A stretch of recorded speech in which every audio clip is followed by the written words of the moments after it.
इश्क का स्वाद कहानी में अब तक आपने देखा रवि और चंदू अंधेरी काली रात में रवि के गांव की तरफ जा रहे थे कि अचानक किसी ने चंदू के कंधे पर हाथ रखते हुए कहा, भाई साहब अब आगे। चंदू अपने कंधे पर किसी के हाथ का एहसास पाते ही जम सा गया। उसके मुंह से कोई आवाज़ नहीं निकली। उसे रवि के द्वारा थोड़ी देर पहले कही हुई शमशान की बात याद आ गई। वो डर के मारे हनुमान चालीसा बोलने लगा, परंतु डर के मारे उसके मुंह से जय हनुमान से आगे नहीं निकल रहा था। उसकी आवाज़ सुनकर रवि ने पूछा, कौन है चंदू? चंदू, यमदूत है, और कौन होगा भाई, तूने जो कहा वो हो ही गया। डर के मारे चंदू की आवाज़ कांप रही थी। अनजान आवाज़, अरे कोई यमदूत जमदूत नहीं है भाई, ये तो मैं हूँ, बनवारी मास्टर। रवि, अरे बनवारी काका, मैं हूँ रवि, किशन का बेटा। बनवारी मास्टर, अरे रवि तू, लगता है दिल्ली से आ रहा है। ये तेरे साथ कौन है और इतना डरा हुआ क्यों है? बनवारी मास्टर की बात सुनकर रवि हंस दिया और बोला, काका ये मेरा दोस्त है चंदू।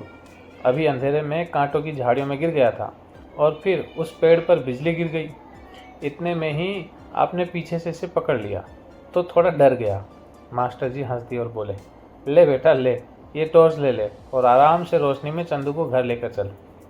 मैं इस पेड़ की आग बुझने के बाद आता हूँ, कहीं फसल को नुकसान न पहुँचा दे। इतना कहकर सब अपने अपने रास्ते चल दिए। रास्ते में चंदू बुदबुदाया, कमाल है यार, तुम्हारे यहाँ सभी राक्षस हैं क्या? पहले वो साले रेस्टोरेंट में और अब ये तुम्हारे मास्टर काका, मेरी तो जान ही निकली होती। चंदू की बात पर रवि हंस दिया।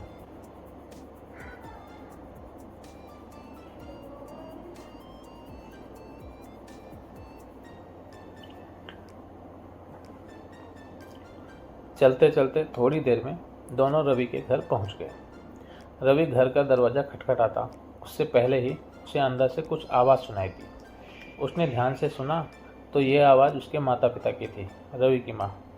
सुनो जी, इतनी रात हो गई, फ़ोन पर तो रवि ने कहा था कि वो 7-8 बजे तक आ जाएगा, अभी तक नहीं आया। आप थोड़ा पता करिए ना, फ़ोन लगाइए उसको। रवि के पिता, मौसम इतना ख़राब है तो यहाँ नेटवर्क आएगा नहीं, कब से तो फ़ोन लगा रहा हूँ, लग ही नहीं रहा। क्या पता बैटरी ख़त्म हो गई या नेटवर्क नहीं है। और तू है कि आधा घंटा लेट हो गया है, उसमें तो तूने घर को सर पर उठा रखा है। आधा घंटा लेट होना कोई कम होता है? रात हो गई है, बच्चे अकेले हैं, मौसम ख़राब है, ऊपर से इतनी दूर से पैदल, वो भी इस अंधेरे में, ना फ़ोन लग रहा है तो चिंता नहीं होगी?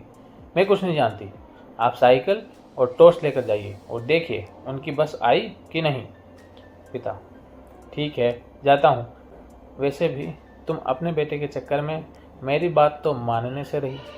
माँ मुँह मोड़ते हुए, हाँ हाँ जाइए, और हाँ अगर मिल जाए तो उसे साइकिल दे दीजिएगा और आप पैदल आ जाइएगा। बेचारा थका हारा आ रहा है, और उससे भी ज़्यादा तो बेचारे चंदू की हालत ख़राब हो रही होगी, वो तो पहली बार किसी गांव में आ रहा है। दरवाजे के बाहर खड़े रवि और चंदू माता पिता की बातें सुनकर भाव विभोर हो रहे थे। तभी अचानक रवि के पिता ने दरवाज़ा खोल दिया और सामने रवि को पाया। पिता, लो जी, ये आपके सुपुत्र आ गए, अब तो पीछा छोड़ो हमारा। माँ, क्या रवि आ गया? माँ तेजी से दरवाजे की तरफ बढ़ी। रवि ने आगे बढ़कर पिता के पैर छुए और फिर माँ की ओर बढ़ा। वो पैर छूता उससे पहले ही माँ ने उसे गले से लगा लिया। माँ रवि को गले से हटाते हुए, रवि तू अकेला आया है? चंदू कहाँ है?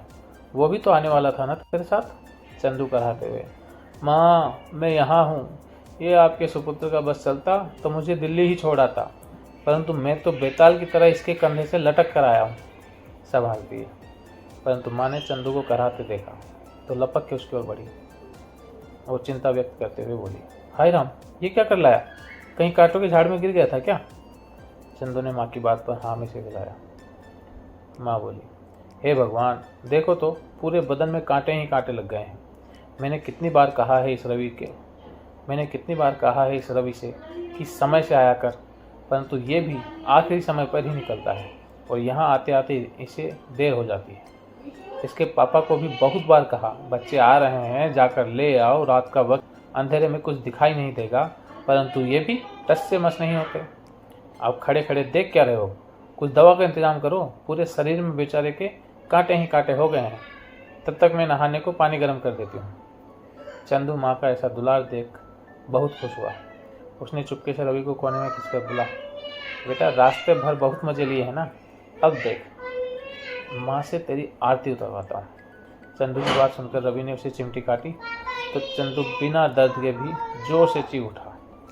माँ क्या हुआ बेटा, दर्द हो रहा है? चंदू देखो ना माँ, एक तो पूरे रास्ते मुझे भूतों की और जंगली जानवरों की बातें बता बता कर डराता आ रहा था, और अब मैंने जब कहा कि माँ को कहूँगा तो इतनी जोर से चिमटी काटी है। चंदू की बात सुनकर माँ ने रवि को आंखें दिखाई। माँ के ऐसे बदलते तेवर देख रवि बाहर की तरफ लपका और चंदू जोर से हंस पड़ा। अब आया ऊँट पहाड़ के नीचे। चंदू की बात सुनकर माँ भी हंस पड़ी और बोली, सच कहा तुम्हें, ये ऊँट ही है। चंदू ने मन में सोचा, भोली माँ ने रवि को ऊँट तो मान लिया, परंतु खुद के पहाड़ होने का भी भान नहीं किया। कितनी भोली होती है माँ। उसे ऐसे कहते हुए अपनी माँ की याद आ गई। माँ जा बेटा, पानी गर्म हो गया है, जाकर नहा ले, तब तक मैं खाना लगाती हूँ। बाल्टी से उठती भाप ये इशारा कर रही थी कि पानी अच्छे से गर्म हो चुका था।